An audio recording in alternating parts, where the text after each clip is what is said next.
दोस्तों, आप यूट्यूब पे इतनी सारी डरावनी कहानियाँ सुनते हैं और आपको मज़ा भी आता है। सच बताऊं तो हमें भी उतना ही मज़ा आता है आपको ये कहानियाँ सुनाने में। पर आपको कैसा लगेगा ये जानकर कि ये कहानियाँ किसी की मौत का कारण भी बन सकती हैं। जी हाँ, ये कहानी एक ऐसी ही घटना पर आधारित है।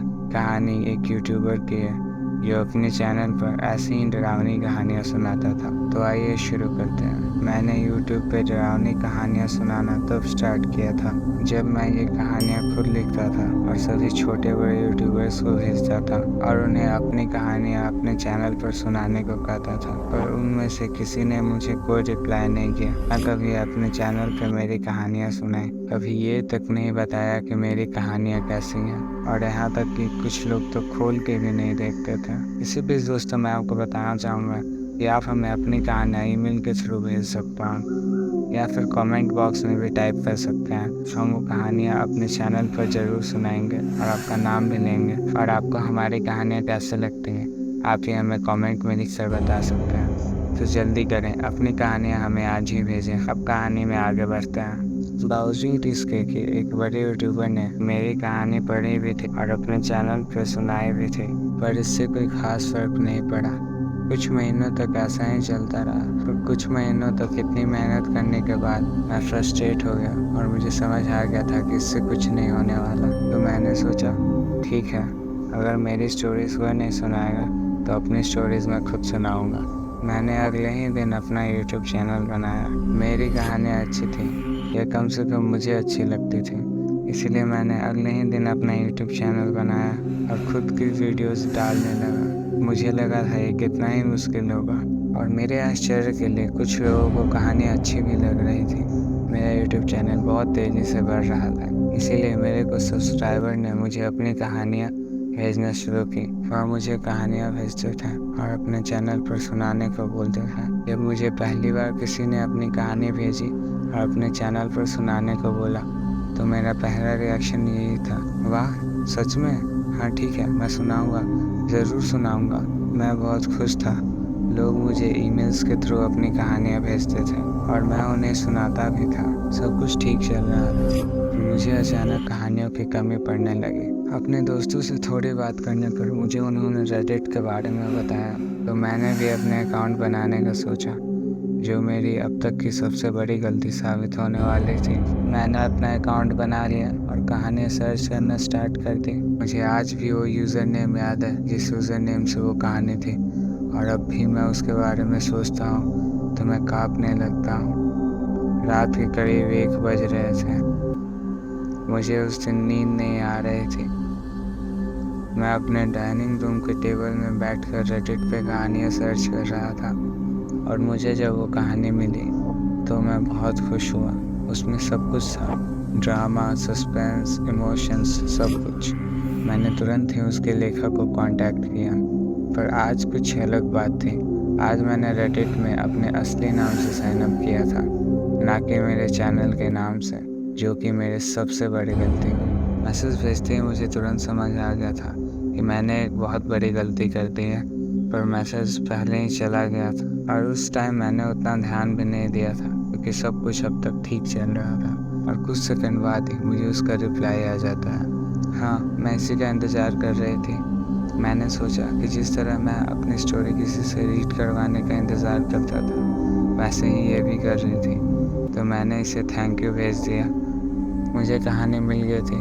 अब मेरा प्लान था कि रात भर मैं इस पर काम करूं। तभी मुझे अचानक उस लेखिका का पर्सनल मैसेज आता है।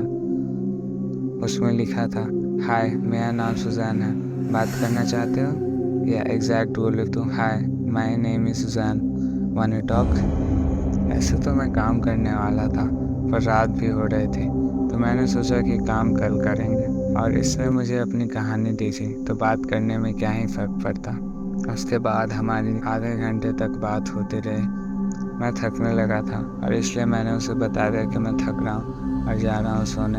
हम दोनों ने गुड नाइट बोला और सोने चले गए। मैं अपने बेड पे लेटा हुआ था और सोने ही वाला था, तभी मुझे उसका फिर से मैसेज आता है। उसे मुझसे बात कर कर अच्छा लगा था। मैंने उसे पढ़ा और और तुरंत बंद करके सो गया। कुछ दिन बीत गया। मैं अपने काम से घर आया और अपने दरवाजे पर एक नोट देखा।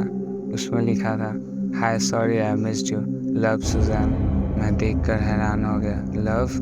मैंने बस उससे आधे घंटे बात की थी और उसको मेरा एड्रेस कहाँ से मिला? क्या मैंने खुद को एक मुसीबत में फंसा लिया था? मैं नोट लेके सीधे घर के अंदर गया। मैंने डोर लॉक किया और पुलिस को फ़ोन किया तुरंत। मैंने पुलिस को पूरी कहानी बताई, पर क्योंकि कुछ हुआ नहीं था तो पुलिस भी कुछ नहीं कर सकती थी। इसलिए मैंने पुलिस का फ़ोन काटा और अपने नॉर्मल रूटीन में लग गया। कॉफ़ी बनाई, फिर पी के वापस काम करने लगा। पर वो नोट मेरे दिमाग से अब भी उतर नहीं रहा था। तभी अचानक दरवाजे की डोरबेल बजती है। मैं जम गया। मैं खिड़की की तरफ धीरे से गया, ये देखने की बाहर कौन था। वहाँ एक औरत थी। जो औरत करीब 5 फीट आधे इंच लंबी थी। उसके कपड़े लगभग फटने की हालत में और बहुत गंदे थे। उसके बाल बूढ़े और वो भी बहुत गंदे थे। उसे देखकर लग रहा था कि वो 1 महीने से नहाई नहीं थी। मुझे पता था ये सूजन ही है। इससे पहले कि कुछ और बुरा हो, मुझे यह मैटर ख़त्म करना था। मैंने दरवाज़ा खोला और बोला, देखो सूजन, मुझे नहीं पता तुम क्या सोच रही हो, पर मैं बस तुम्हारी कहानी पढ़ना चाहता था। अगर तुमने कुछ और सोच लिया हो तो मुझे उसके लिए माफ़ करना, पर ऐसा कुछ नहीं है। अब घर जाओ। और ये कहकर मैंने दरवाज़ा बंद कर दिया और वापस घर में जाने लगा। लेकिन वो औरत बहुत तेज़ चिल्लाने लगी। वो बार बार दरवाज़ा पीट रही थी और चिल्ला रही थी, I love you, I love you. मैं तुरंत दौड़ा अपने फ़ोन की तरफ और 911 पे कॉल किया। एक पत्थर आया, एक ईंट, मुझे नहीं पता वो क्या था, लेकिन कुछ तो था जो सामने वाली खिड़की से टकराया और मेरी खिड़की टूट गई। मैंने उस औरत को अपने घर में चढ़ते हुए देखा। वो बार बार चिल्ला रही थी, मेरी कहानी पढ़ो, मेरी कहानी पढ़ो। टूटे हुए शीशे के टुकड़े उसे लग गया था। चारों तरफ खिड़की पर और ज़मीन पर बस खून ही खून था। तभी मेरे फ़ोन से आवाज़ आई, 911, क्या हुआ? एक पागल औरत, एक पागल औरत, मैं बार बार बोल रहा था। पर तुरंत ही वो अंदर घुस गई। वो मेरे डेस्क पर चढ़ी और मेरे ऊपर कूद गई और उसने मुझे लात घूंसों से मारना चालू किया। वो पागलों की तरह चिल्ला रही थी। मैं तुरंत उठा। फ़ोन अभी मेरे हाथ में था और मैंने उसे बहुत तेज़ का मुक्का मारा, जिसके कारण वो दूर जाकर गिरी और वो फिर उठ रही थी। मैं आमतौर पर औरतों को नहीं मारता। उसकी आँखों की पुतलियाँ घूम गई। उसने चिल्लाना बंद कर दिया और वो ज़मीन पर ही गिर गई। मुझे बाहर सायरन की आवाज़ सुनाई देने लगी थी। मुझे लगा 911 ऑपरेटर्स ने सब कुछ सुन लिया था। थोड़ी देर बाद पुलिस आई। उन्होंने मेरा स्टेटमेंट लिया। उन्होंने मुझे बाहर निकाला जब तक कि पुलिस ऑफिसर उस सुजैन को पकड़ रहे थे, अगर वो उसका सच में असली नाम था तो। ऑफिसर्स ने उसे हथकड़ी पहनाए और एम्बुलेंस में ले जाने लगे। जाते वो मेरी तरफ पलटी और हंसते हुए बोली, मैं इंतज़ार करूँगी। उन्होंने उसे एम्बुलेंस के अंदर डाला और ले गए और अब मेरे पास बस एक टूटा हुआ दरवाज़ा और खिड़की थी। खून हर तरफ फैला हुआ था और मेरा फ़ोन और डेस्क भी लगभग टूटने की हालत में थे। और ये सब हुआ बस एक कहानी के कारण। और ये कोई काल्पनिक कहानी नहीं थी, बल्कि एक सच्ची घटना पर आधारित एक सच्ची कहानी थी, जिसे उन्हीं रेडिट यूज़र ने शेयर भी किया था, जिसका लिंक डिस्क्रिप्शन में है। आप चाहें तो पढ़ सकते हैं। आपको हमारी आज की ये कहानी कैसी लगी, ये हमें ज़रूर कमेंट में बताएं। और अगर आपने अब तक हमारे चैनल को सब्सक्राइब नहीं किया तो ज़रूर करें।